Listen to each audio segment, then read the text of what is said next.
Okay, so this is for everybody.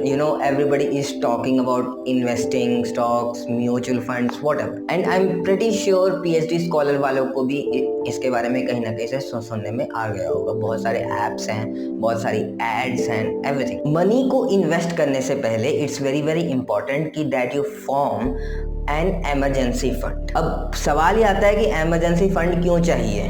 Thanks to your scholarship जो कि कभी भी टाइम पे नहीं आती। So you need some of the fund. एक नॉमिनल अमाउंट जो एमरजेंसी फंड की होनी चाहिए वो है तुम्हारा 6 months का expenditure. Like if your 1 month expenditure is around 20,000, so 20 into 6 is 1,20,000 is something that you must have in your emergency fund. Once you have that emergency fund, you are free कि अगर कुछ भी खराब हुआ तो at least मैं कुछ ना कुछ तो कर लूंगा। And then go ahead and think about investing. उससे पहले प्लीज मत करना।